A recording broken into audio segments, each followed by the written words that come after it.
मैं सबसे पहले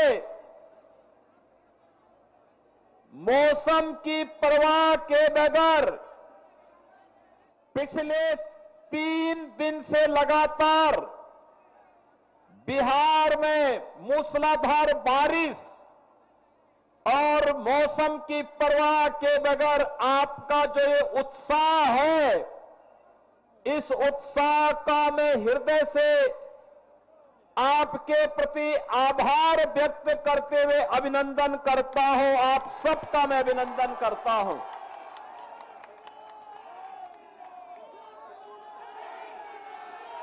बहनों और भाइयों, मैं परसों रघुनाथपुर में आया था और रघुनाथपुर में मैं इसलिए आया था क्योंकि एक खानदानी माफिया वहां पर फिर से कब्जा करना चाहता है।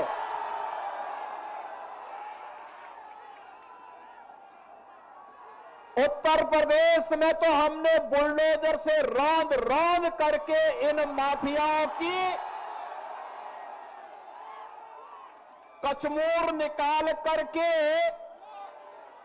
उत्तर प्रदेश की धरती से जहन्नुम के रास्ते उनके खोल दिए हैं।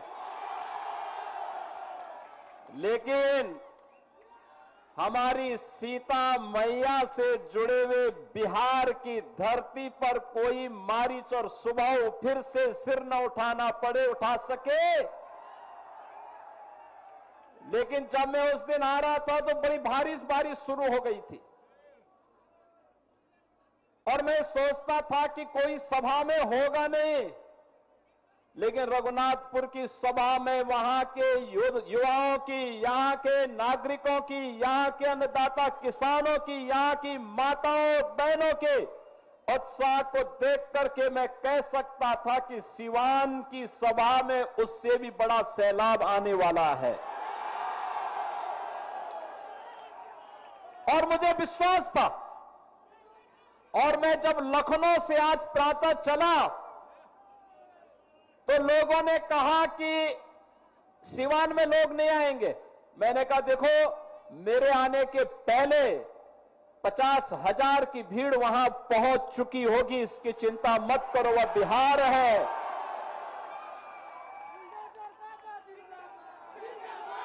ये छोटे मोटे आंधी तूफानों से कोई बिहार के वासियों से टकरा नहीं सकता है। बिहार का नौजवान देश और दुनिया के अंदर जहां कहीं गया है, उसकी बुद्धि, उसकी मेधा का लोहा सबने माना है। लेकिन अब समय आ गया है, समय आ गया है। पिछले 20 वर्ष में नीतीश बाबू के नेतृत्व में सुशासन की जो नींव मजबूत हुई है, उस पर बिहार की मेधा और बिहार की बुद्धि के बल पर एक सुदृढ़ भवन का निर्माण करना है जो विकसित बिहार के निर्माण में योगदान दे सके। और इसके लिए आपका आह्वान करने के लिए आज मैं वापस यहां पर आपके बीच आया हूं। बहन और भाइयों, ये सचमुच जब हर व्यक्ति घबराया है बारिश में क्या होगा, तब भी आपने उत्साह दिखाया, आपने दिखाया। सचमुच ये अभिनंदनीय है, स्वागत योग्य है।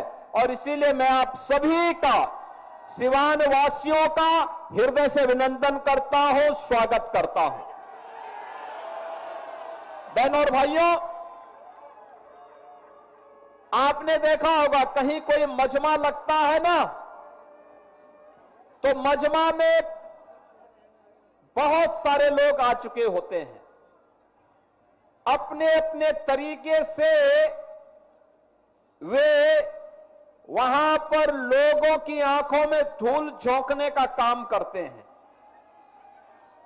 लेकिन याद रखना, जिन लोगों ने बिहार के सामने पहचान का संकट खड़ा किया था, जिन लोगों के कारण सिवान वासी भय और दहशत के माहौल में जीने के लिए मजबूर हुए थे,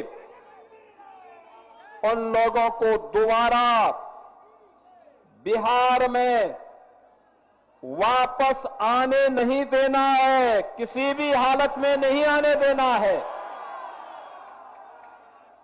ये लड़ाई केवल सत्ता प्राप्त करने की लड़ाई नहीं, बिहार की अस्मिता की लड़ाई है। बिहार के आन मान और शान को, बिहार के गौरवशाली परंपरा को पुनर्प्रतिष्ठा प्रदान करने की लड़ाई है और बिहार को फिर से उस स्वर्ण युग की ओर लेके जाने की लड़ाई है, जिस बिहार ने केवल बिहार को ही नहीं, भारत को स्वर्ण युग की ओर ले जाने का काम कराया था। उस युग का स्मरण कराता हुआ पूरा भारत गौरव की अनुभूति करता है। बहन और भाइयों, हम लोग तो बार बार कहते हैं, भारत विकसित होगा तब जब बिहार विकसित होगा, और बिहार जब विकसित होगा, भारत को विकसित होने से कोई ताकत दुनिया की नहीं रोक सकती है। बिहार ने करके दिखाया। इसी बिहार की माटी के सपूत चंद्रगुप्त मौर्य और चाणक्य की जोड़ी ने बिहार को ही नहीं, भारत के स्वर्ण युग के याद को दुनिया के सामने भारत का डंका बजाया था। कहते हैं दुनिया की अर्थव्यवस्था में उस समय भारत का योगदान 40% हुआ करता था। चंद्रगुप्त मौर्य के समय, चाणक्य के समय, शौर्य और पराक्रम चंद्रगुप्त मौर्य का, बुद्धि और मेधा और मार्गदर्शन चाणक्य का, और बिहार भारत को विकसित भारत के रूप में, दुनिया के सिरमौर के रूप में, सोने की चिड़िया के रूप में दुनिया के सामने प्रस्तुत किया था। यही बिहार प्रस्तुत किया था, यही पटना, यही पाटलिपुत्र किया था। लेकिन पहले कांग्रेस ने, पहले ब्रिटिशर ने, विदेशी आक्रांताओं ने, जिन लोगों ने नालंदा का विश्वविद्यालय तोड़ा और ध्वस्त किया, उनके वर्तमान के वंशज भी राजनीतिक इस्लाम की मंशा के साथ फिर से आकर के यहां पर विकास को बाधित करके स्वयं के विकास करने के लिए एक मिशन के रूप में काम कर रहे हैं। ब्रिटिशर ने यहां के कारीगर और हस्तशिल्पियों के कारोबार को समाप्त किया, अन्नदाता किसानों को भूखों मरने के लिए, पलायन करने के लिए मजबूर किया, और अंग्रेजों के वारिस के रूप में कांग्रेस ने उसी ब्रिटिश परंपरा का अनुसरण करते हुए पूरे बिहार के सामने पहले एक संकट खड़ा किया, बिहार के विकास को बाधित किया। और बहनों और भाइयों, जो बचा खुचा था, उस बचे खुचे को बाकी तो आरजेडी ने पूरा करके रख दिया। आप याद करिए, आरजेडी के समय बिहार के अंदर अपराध और अपहरण एक उद्योग बन चुका था। आरजेडी के समय बिहार के अंदर किस प्रकार की अराजकता थी, किस प्रकार की गुंडागिर्दी थी, परिवारवाद किस कदर हावी होकर के एक ही परिवार और नातेदार रिश्तेदार पूरे बिहार को रौंदने का कार्य कर रहे थे, बिहार के नौजवानों के सामने पहचान का संकट खड़ा कर रहे थे, और मानव तो दूर पशुओं का भी चारा हजम करके पूरे बिहार के नौजवानों के सामने भीषण संकट खड़ा कर दिए थे। बहनों और भाइयों, ये भारत आभारी है प्रधानमंत्री मोदी जी का। एक गरीब के घर में पैदा होने वाला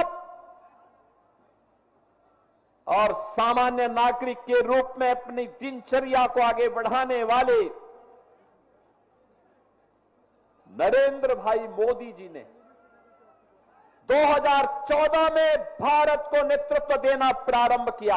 आज आप देखते होंगे देश के अंदर 80 करोड़ लोगों को फ्री में राशन, 50 करोड़ लोगों को आयुष्मान भारत में निःशुल्क स्वास्थ्य की बीमा का कवर, 12 करोड़ गरीबों के घर में शौचालय, 45 करोड़ गरीबों के बैंक में खाता खुलवा करके, चाहे वह जीविका बहनें हो, वृद्धावस्था पेंशन हो, निराश्रित महिला पेंशन हो, दिव्यांग जन की पेंशन हो या अनुसूचित जाति, जनजाति और पिछड़ी जाति के बच्चों की स्कॉलरशिप, ये सीधे एक क्लिक करके सीधे उनके अकाउंट में डलवाने का काम अगर किसी ने किया है, एनडीए की, बीजेपी और जदयू की इस सरकार ने प्रधानमंत्री मोदी जी के नेतृत्व में, उनके मार्गदर्शन में, नीतीश बाबू के नेतृत्व में काम बिहार के अंदर हो रहा है। बहनों और भाइयों, 4 करोड़ गरीबों के मकान बन गए और मोदी जी ने तो कहा है हर गरीब के सिर को ढकने के लिए छत देंगे। ये काम कांग्रेस ने क्यों नहीं किया? ये काम आरजेडी ने 15 वर्षों में क्यों नहीं किया? मोदी जी ने 11 वर्ष में करके दिखा दिया। बहनों और भाइयों, आज जो ये लोग इंडी गठबंधन के रूप में आपके सामने आ रहे हैं, ये लोग विरासत को गाली देते हैं, विकास को बाधित करते हैं और गरीबों के कल्याण के लिए चल रही इन योजनाओं में फिर से डकैती डालने का और उसे हजम करने की रणनीति के तहत ये लोग सत्ता में काबिज होना चाहते हैं। याद करना, अगर कांग्रेस और आरजेडी जीतती है तो गरीब के राशन को सबसे पहले बंद करके हजम कर डालेंगे। नौजवानों की नौकरी के इस नाम पर ये लोग नौकरी तो नहीं देंगे, नौकरी के नाम पर आपकी जमीन को भी हजम कर डालेंगे। ये लोग विकास तो नहीं कराएंगे, लेकिन विकास के नाम पर माफिया राज को फिर से ला करके नग्न तांडव करवाने का कार्य सीवान के अंदर और बिहार के अंदर फिर से करने का कार्य करेंगे। या उत्तर प्रदेश के अंदर और पेशेवर अपराधी और माफिया समाजवादी पार्टी का शागिर्द है, ऐसे ही बिहार के अंदर भी हर पेशेवर माफिया और अपराधी आरजेडी और कांग्रेस का शागिर्द है। इनको पनपने नहीं देना है, कतई पनपने नहीं देना है, आगे नहीं बढ़ने देना है, क्योंकि आप इनको जब भी आगे बढ़ने का अवसर देंगे, बहनों और भाइयों, ये गरीब के हक पे डकैती डालेंगे। बहन और बेटियों की सुरक्षा पर ये लोग सेंध लगाएंगे, रोजगार को छीनने का कार्य करेंगे और अन्नदाता किसानों की खुशहाली को ये लोग हर हाल में रौंदने का कार्य करेंगे। इनको किसी भी स्थिति में आने नहीं देना है और इसके लिए मैं आप सभी सिवान के अपने बहन और भाइयों का आह्वान करने के लिए आज लखनऊ से विशेष रूप से आया हूं। बहन और भाइयों, मैं तो आपसे पूछना चाहता हूं, ये कांग्रेस के लोग, ये कांग्रेस और आरजेडी के लोग, ये वही लोग हैं जिन्होंने भगवान राम की रथ यात्रा को रोकने का काम किया था। ये वही लोग हैं जिन्हें भगवान राम और भगवान कृष्ण की विरासत पर गौरव की अनुभूति नहीं होती, जिन्हें बुद्ध की परंपरा पर गौरव की अनुभूति नहीं होती,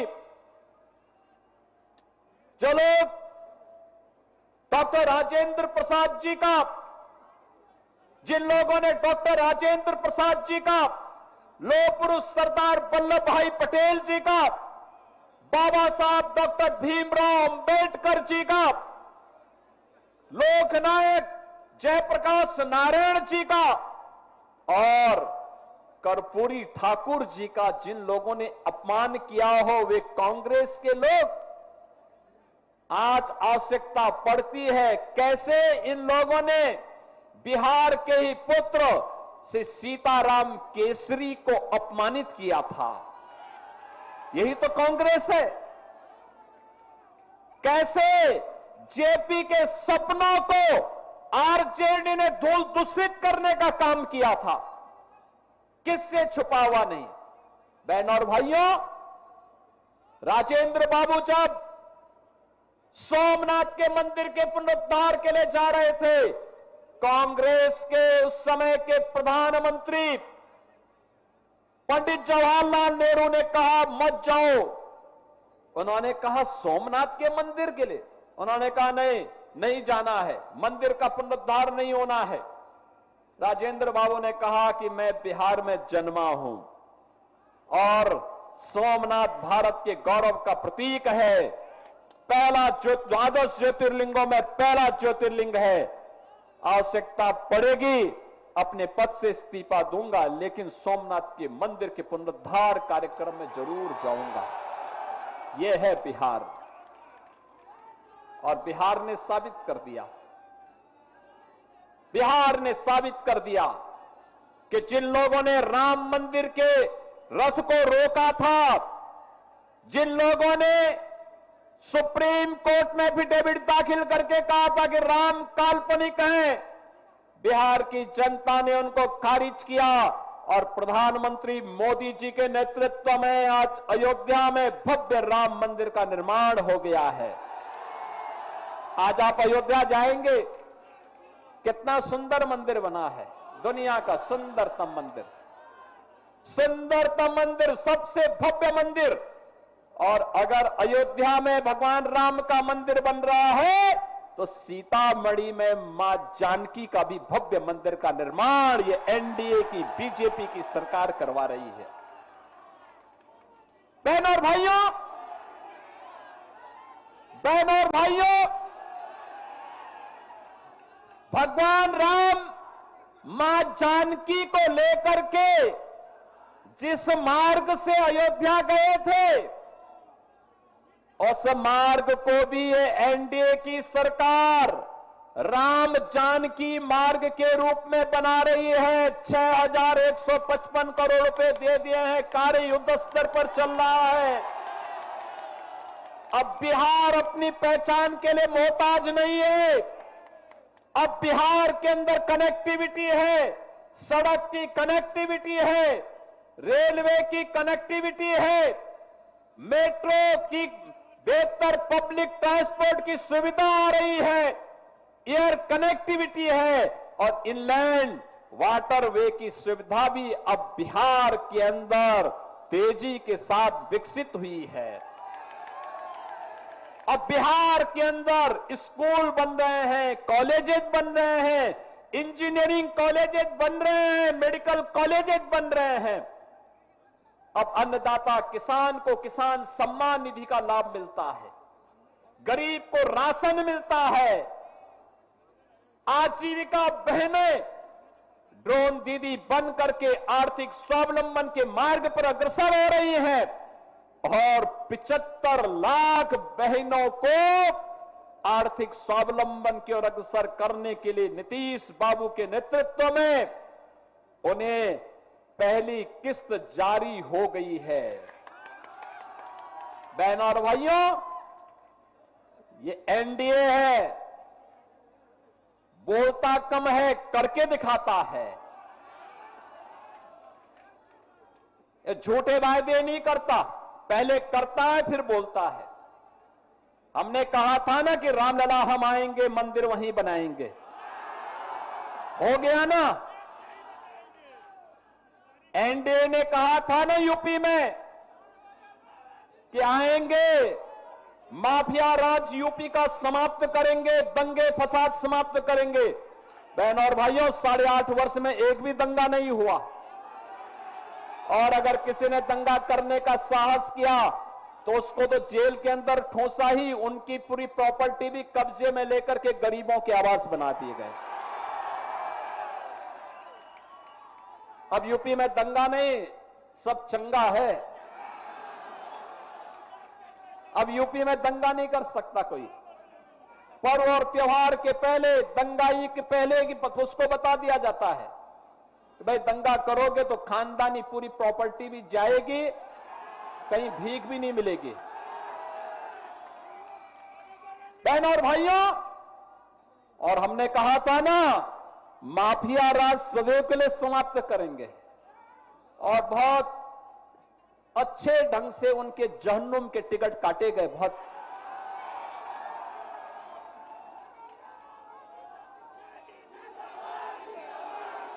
बिहार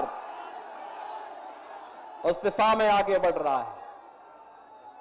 बहनों और भाइयों, एनडीए की सरकार जो बोलती है वो करके दिखाती है। हर प्रकार की सुविधा हर गरीब के लिए, हर गांव के लिए, हर किसान के लिए, हर नौजवान के लिए, हर बहन और बेटी के लिए, और इसके लिए प्रधानमंत्री मोदी जी के नेतृत्व में 11 वर्ष में एक भारत श्रेष्ठ भारत की तर्ज पर पूरे भारत को और विकसित भारत बनाने की दिशा में जो कार्य प्रारंभ हुए हैं, विकसित भारत के लिए जो मैंने कहा, विकसित बिहार चाहिए, और विकसित बिहार के लिए एनडीए की सरकार फिर से चाहिए। और इसके लिए आप सभी का आह्वान है। 8 विधानसभा क्षेत्र हैं सीवान जनपद में, और रघुनाथपुर के उत्साह को देख करके तो मैं कह सकता हूं कि रघुनाथपुर में तो लोगों ने कह दिया कि खानदानी माफिया को फिर से नहीं आने देना है। और मैं कह सकता हूं कि सीवान की सभा को भारी बरसात के बावजूद मैं कह सकता हूं कि सीवान की जनता ने तय कर दिया है कि सीवान के साथ साथ जितनी भी हमारी विधानसभाएं हैं, दरोदा है, बढ़हरिया है, और अन्य 8 विधानसभाओं में एनडीए का परचम लहराएगा। इंडी गठबंधन गर्त में जाएगा। इनका झूठ और फरेब अब नहीं चलने वाला है। फिर से नीतीश बाबू के नेतृत्व में प्रधानमंत्री मोदी जी के मार्गदर्शन